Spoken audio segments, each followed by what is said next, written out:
The topic for today is a concept called the zero product property. And the definition of the zero product property is printed here at the top. If two different numbers are multiplied and the answer is 0, then one of the numbers has to be 0. It is an easy property, but there are many people that make this property difficult. So I'd like to take a look at 6 examples. The first 3 are listed below. I think you'll find these first 3 easy, and then the next 3 are where people start to have some trouble. So I want you to pay attention to these first 3 and then apply that to the next 3. Take a look at number 1. If 3 times a number x equals 0, then think about what we know. And there's only one thing that we know. If I take 3 times the number x and get 0, then I know that x has to be 0. Because that's the only way for 3 times something to be equal to 0, is if x is 0. If I take a look at number 2, if 5 times 4 times 3 times 2 times 1 times some number equals 0, then in that case I know that x has to be 0. Hopefully this isn't seeming like a difficult concept.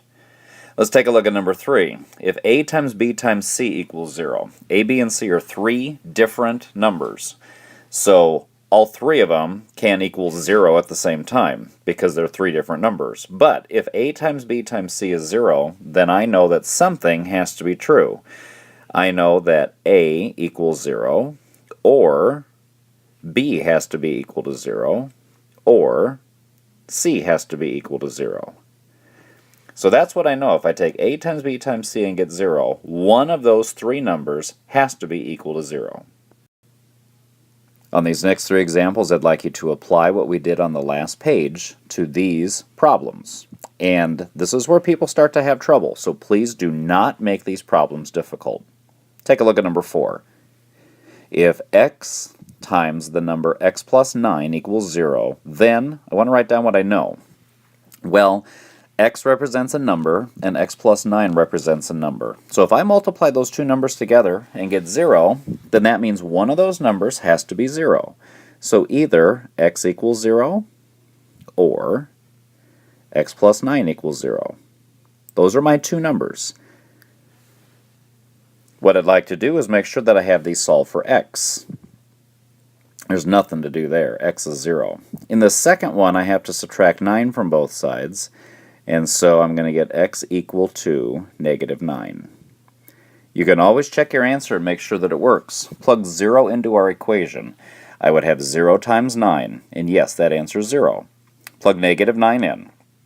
I would have negative 9 times 0, and yes, that answer is 0 also. In example number 5, I have x minus 2 times x plus 3 equals 0. And I want to write down what I know. Realize that x minus 2 is a number, x plus 3 is a number. And if I multiply those 2 numbers and get 0, then that means that x minus 2 equals 0, or x plus 3 equals 0. And now let's solve each one of these equations. First one's easy. I need to add 2 to both sides. So if I add 2 to both sides, I get x equals 2. In my second one, I need to subtract 3 from both sides. So let's do that. And I'm going to have x equals negative 3. You can always check your answer. Plug 2 into my equation. I would have 0 times 5. And yes, that answer is 0. So 2 is an answer. And if I plug in negative 3, negative 5 times 0 is equal to 0. And so that works also. In the last example, number 6, I don't want you to think that this is any different just because there's a number that comes before the x's in both sets of parentheses. Number 6 says if 2x minus 7 times 5x plus 2 equals 0, then I want to write down what I know. I have to realize that 2x minus 7 is a number, and 5x plus 2 represents a number. So what I have here is that 2x minus 7 equals 0, or 5x plus 2 equals 0. My first number, represented by 2x minus 7, equaled 0, or my second number, represented by 5x plus 2, equals 0. Now I need to solve these equations. These are two-step equations, and I think I'm going to get fraction answers for both of these.